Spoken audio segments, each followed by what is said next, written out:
And welcome to the Two Cousins podcast. This is Charlie. This is Chris. And this is our third take doing the opening. And this time we're talking about Ant-Man and the Wasp, Quantumania. This is the first of many movie reviews that we're going to be doing on this channel. Yes, we're very sir. excited. So do you want to jump right in? Do you want to give a little bit more of an intro? We'll jump right in. These are going to be quicker movie reviews. We're going to be going in depth, I'm sure, into plenty of Ant-Man Quantumania in the future. But this is going to be our quick review, opinions, how we feel about the movie. And yeah. It's fresh on our minds right now. We just left the movie theater and stuffed our face with TGI Fridays immediately after. Fantastic. Yeah, so right now I think we're ready to go in. We're going to start off spoiler free. Yep. All right, you want to start with your insight? Yeah, I'll start off. So a little overall about the movie. I think it was in the realm of an Ant-Man sequel. I think it was definitely up there. Ant-Man 1 is always going to be like the introduction to Ant-Man, but this one is definitely a great follow-up to the sequel. Definitely bigger. Yes. No pun intended to all the other Ant-Man. But I think it was a much bigger story that fed better into the overall Marvel Cinematic Universe as we've seen in the past. Definitely much different. They had a Rick and Morty writer on this one, so it was definitely a lot crazier, a lot goofier, but I thought that was a huge benefit overall to the movie. I thought the humor in this was awesome. Obviously, it feeds into my sensibilities as a huge Rick and Morty fan. That sense of humor just kind of hits me, perfectly.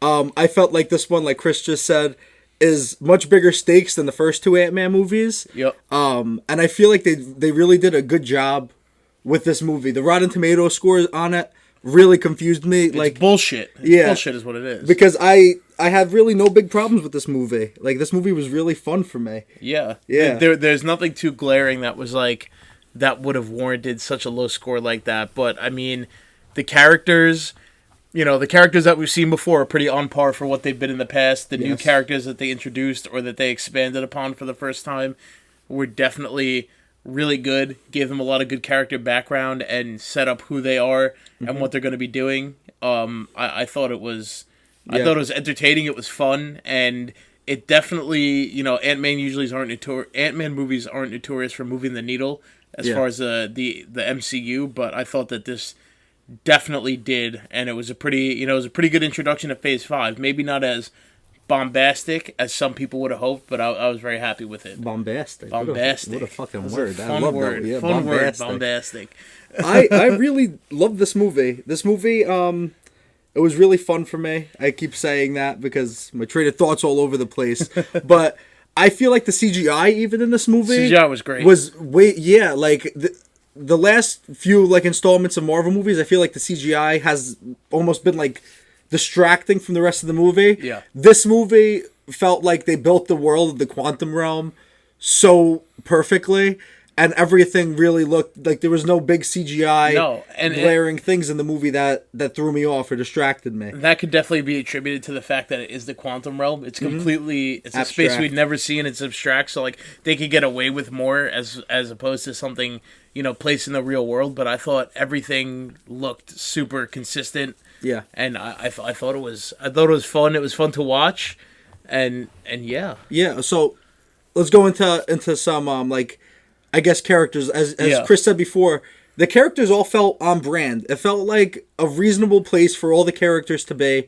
Yep. It felt like a logical continuation of these Ant-Man movies, and I don't know. I think they did a really good job casting with all these characters, and all of the characters played their roles really well. Yeah. Although some characters didn't have as big of a role as I anticipated in this movie. Yeah. And we'll go into that, I guess, with the spoiler. Right. With the spoiler side of things. There were some characters I wish had more to do in this movie, but outside of that, this movie was awesome. Yeah, it was odd because I feel like one specific character, other than maybe the villain, wasn't too focused on in this movie, which is neither a good nor a bad thing. But there wasn't a single new character other than the one secondary villain that we really didn't know about.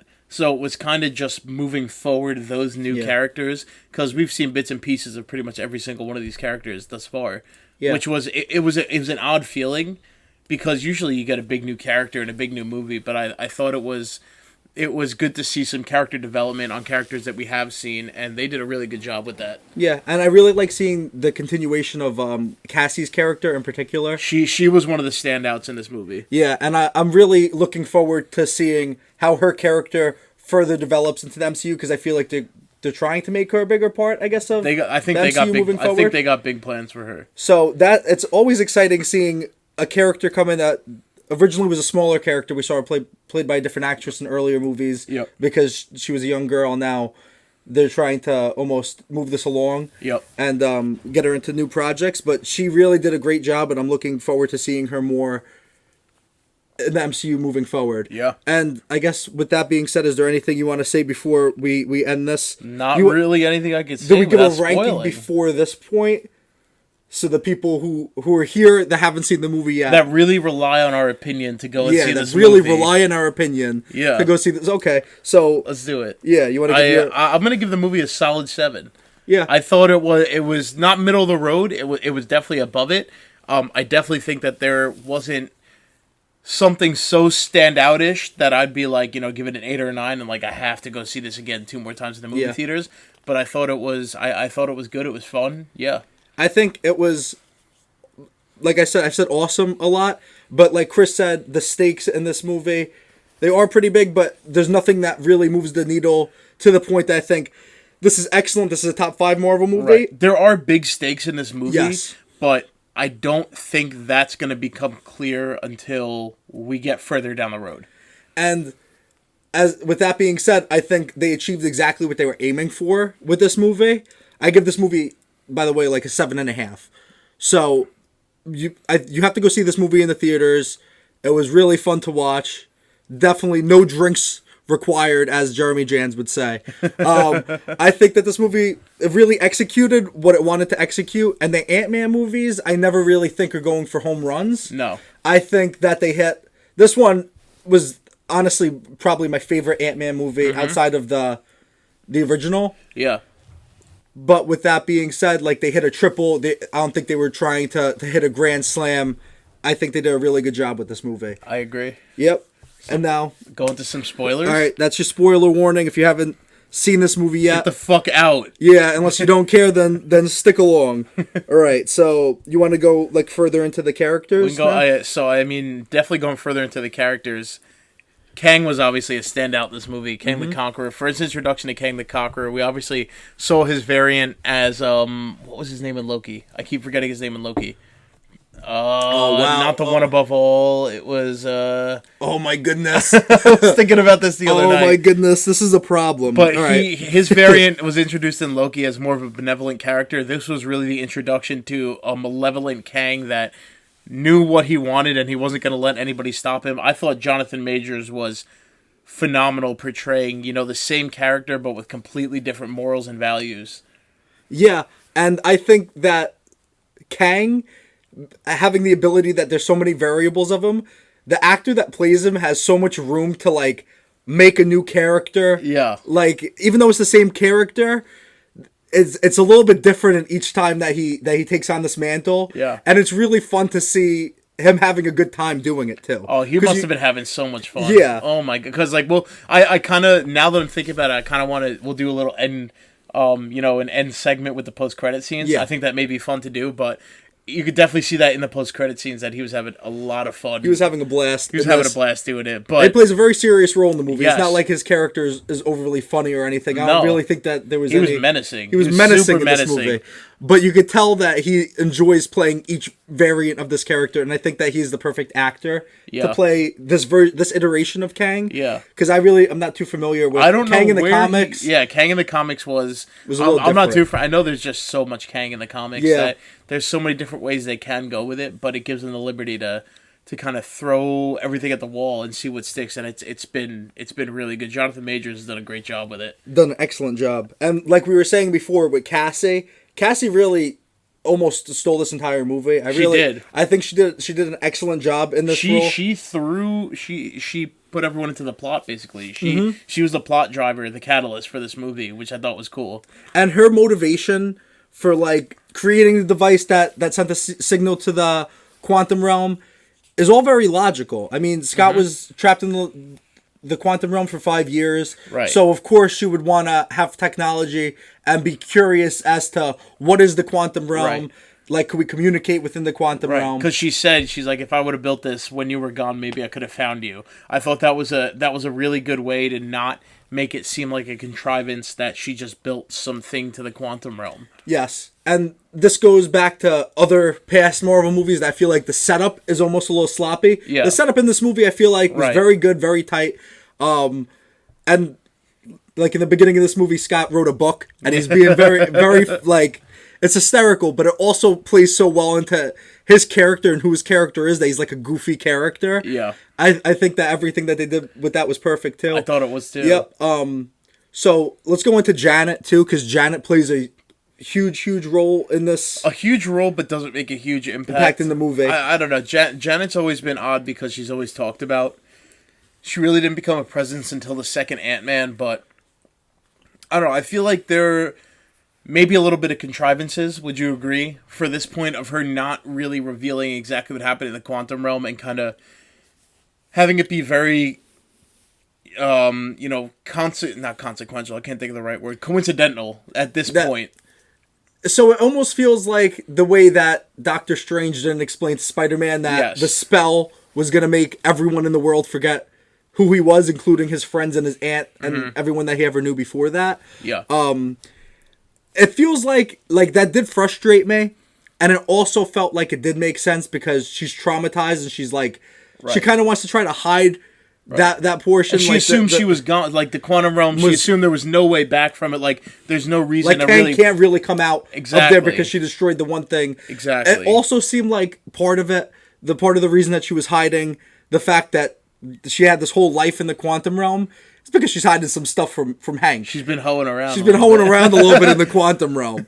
So it seems like a lot of the stuff is just like her being like almost like she's gone for 30 years. Everyone's asking her about the quantum realm, and she's like, "Well, listen, I was stuck there for 30 years. Now I'm here. I want to just be a mother. I want to be a wife. I want to just be around. I don't want to focus on that stuff." Right. But it seemed like when you're in a family of scientists, naturally curious people who you know are going to keep prying into this shit. Whose entire scientific research is built around the quantum realm. The quantum realm. You think that you would be like, hey, also, let's just be careful because there's a guy down there that's trying to end every single universe in the world. Like you think that at some point would be mentioned, but I guess Sleeping with Bill Murray also was like, oh, maybe I shouldn't say anything about it. Maybe I shouldn't say anything about the quantum realm.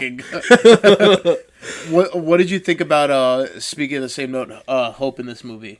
Very sidelined. So, very sidelined. I think that she's a great character. But she's in the title. It's Ant-Man and the Wasp. It's not just Ant-Man Quantumania. It's Ant-Man and the Wasp Quantumania.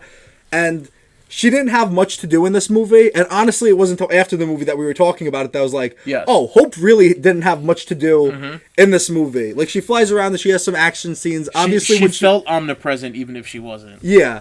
So that was a little bit strange to me that a title character was more sidelined. Like, Cassie felt more of like the secondary character rather than Hope. Right. I don't know if you feel the same way. Well, I do, but it's weird thinking about it because I've seen this twice. This is the first time Charlie's seen it. Thinking back to it, I kind of don't even see Scott as like a main character. I can't pinpoint one person. Do you feel that way?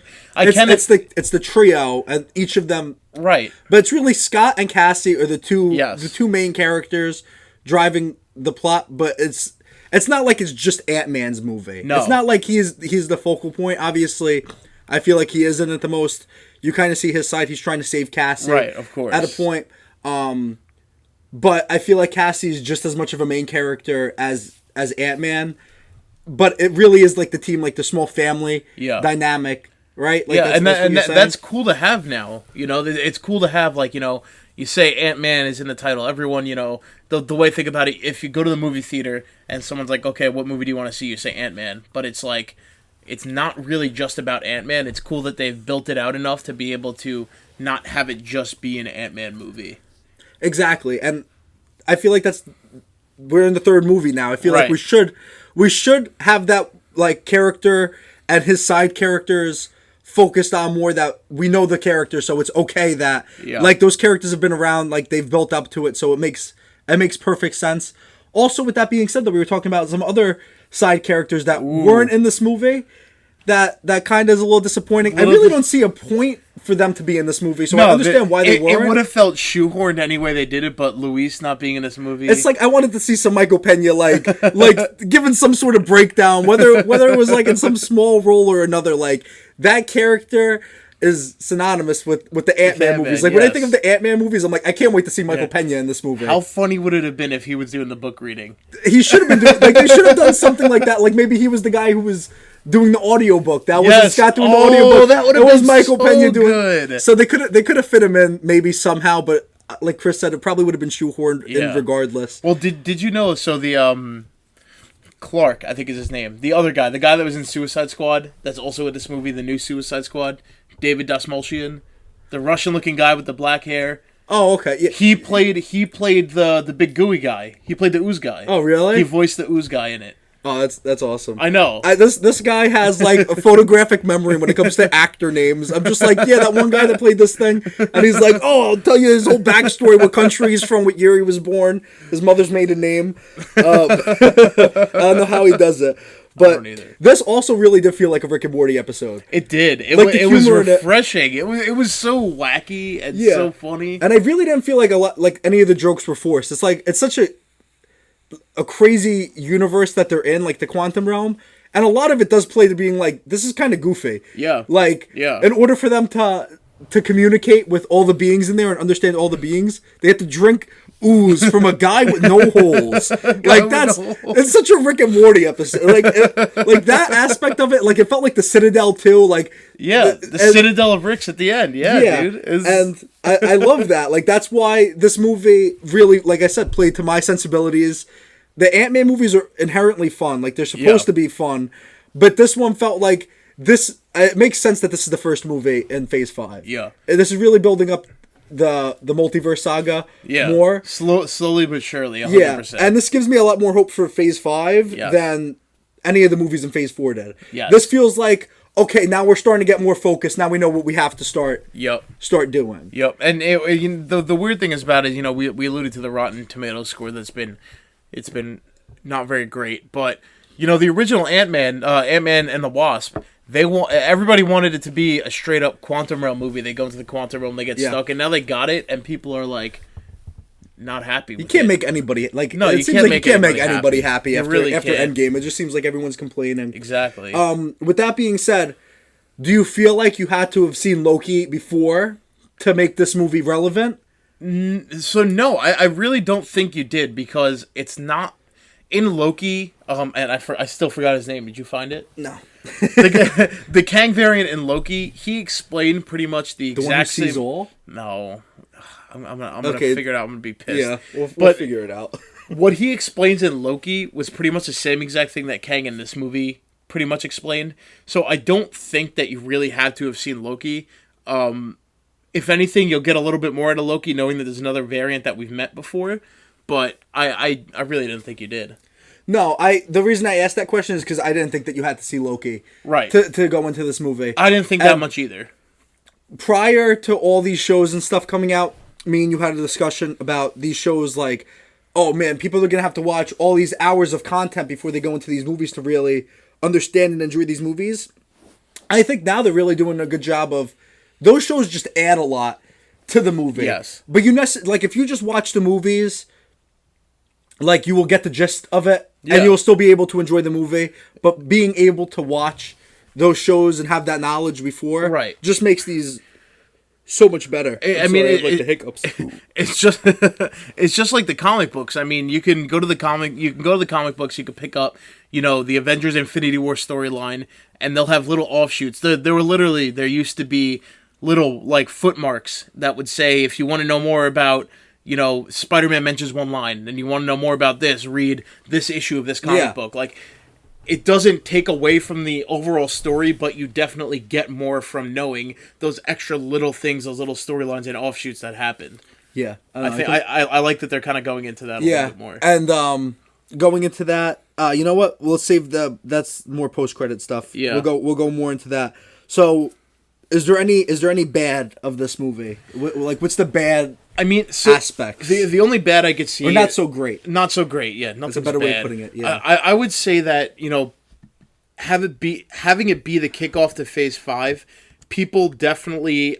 I think people were definitely expecting more from it, but I don't think that it really was set up to have such crazy stakes, to really kick off something like Phase 5.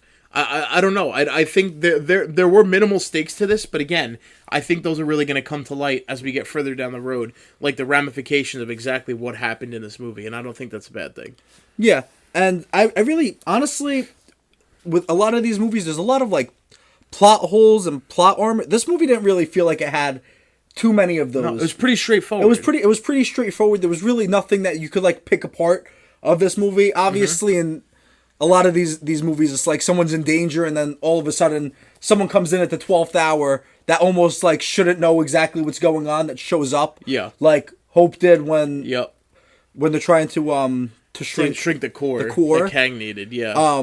And she just comes in at the 12th hour and just ends up, like, saving the day. Right. But outside of, like, small things like that, I feel like this movie was, like, really tightly written, and they had a focus to this movie that a lot of Phase 4 didn't feel like it had. It didn't feel as focused. Exactly. I agree with that 100%. But as far as things that weren't so great or didn't live up to expectations, like, I don't think there was too much. Like, not that I didn't have high expectations, but, like, I wasn't thinking of this as the next crazy movie that's going to blow everything up and lead into every single thing. So I was very happy with what we got. I feel like people are just putting too many expectations on these movies over and over, and I've kind of learned to temper that a little bit. Yeah. Like I said, this movie, like, honestly exceeded my expectations of what I thought it was going to be, because when they talk about the Quantumania and all this stuff, and then they're bringing Kang in, I'm like, oh, so this is leading off into Phase 5. They might try to make this movie too big to the point that it changes what the core of Ant-Man movies are, which is small scale, right? Like fun little movies. And it shouldn't be that. Like, if you have an Ant-Man movie, it should be an Ant-Man movie. It should not.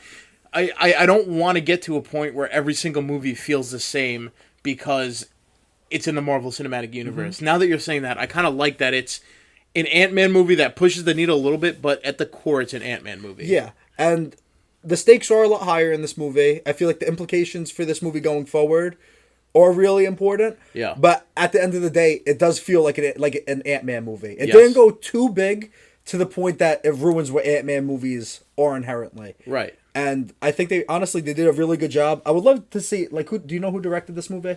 This was Peyton Reed. Same one as the first two. All right. So and who wrote it? Do you know? Who wrote it was Jeff Loveness, a Rick and Morty writer. Yeah. So I would like to see him write maybe a little bit more. I would love to going forward, because I really do feel like the humor was not forced in this movie, and it was a very fun movie. Like I really did enjoy this movie. I've said that a million times already, but this felt really good. Like I said, I gave this a 7.5 out of 10. I gave it a 7. Yeah, right where I kind of expected it to be. Yeah, and honestly, this, like I said, I think I might even be stealing this from your brother, because your brother was the one that said that this restored faith. Yes. In the MCU. You have faith again in Phase 5. Yeah, I feel like Marvel, at the end of the day, they had to do a lot in Phase 4 to try to build up more characters. It was a rebuilding year. It was a rebuilding year. Yeah. And I feel like now they're starting to come back into form.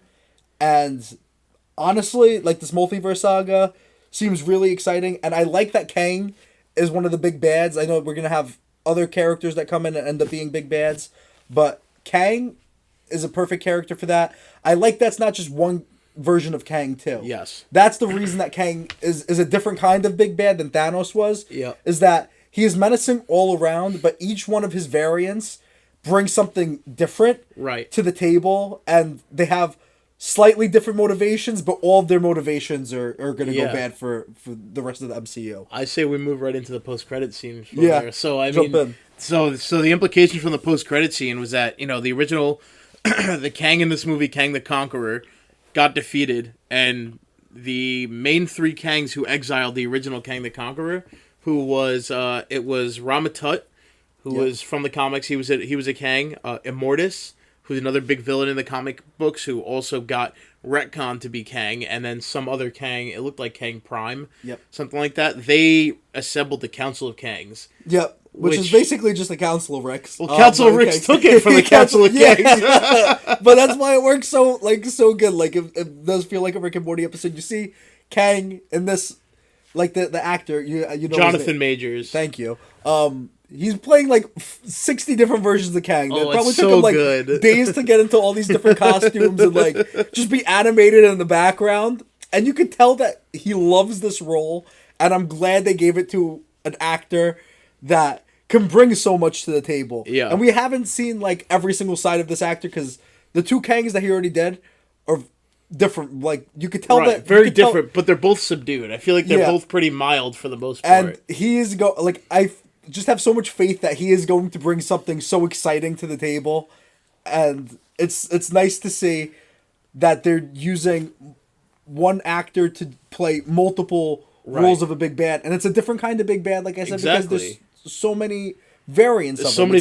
Some are good. So I mean, the one from Loki was more or less benevolent. This one was a little worse, but like you see those three Kangs, like you know, and all of them are good guys. and all of them are like really good with their words. Yes, and they could be menacing without the physical threat immediately. You see that they could be physical and that they are like a big threat in terms of their power level and how strong they are. But it's almost more menacing that they could sit back and just talk to you and like endue fear through just their words. I mean, the end of Loki, that whole last, like half that last episode was just a conversation. Yeah. And you were still like, this fucking guy is crazy. This guy's gonna do some damage. But we don't really know what's coming with the Council of Kangs. I mean, from what they said is like, they're tearing apart the multiverse. Like, we have to stop them. I don't really know who them is. I'm assuming it's the Avengers.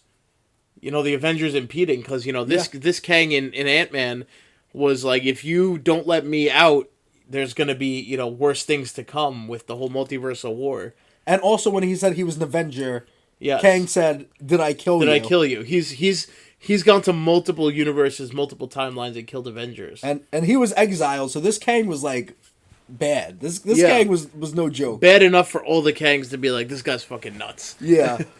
and then right into the second post-credit scene, which is along the same lines, was it was a teaser for Loki season 2. Another version of Kang. Victor Timely. Yes, Victor Timely. So I was still it's gonna bother me that after we release this, we're gonna know exactly the name of the Kang variant that was in Loki. I'm gonna look it up right now, and we're gonna say, I think Victor Timely is that one, but there's another name for him too. Like there's one there's a name that they call him. Yes. In that show, but I like seeing that Loki is back too. Yeah. And I know it's a variant of Loki, and we talked about this in our last video that I'm okay with characters coming back in different iterations of their character because the multiverse is real now. Yes. So I'm excited. I'm excited for the next phase. I feel like this movie was a great like jumping in point for Phase 5.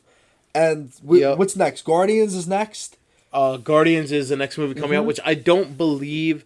I feel like the Guardians is kind of doing its own thing. No, it is doing its own thing. But, it's playing off of Volume 2, and now we're going to see some Adam Warlock. But, like, in the same vein, I think the Marvels, which is the one after that, that's going to kind of feed off Secret Invasion.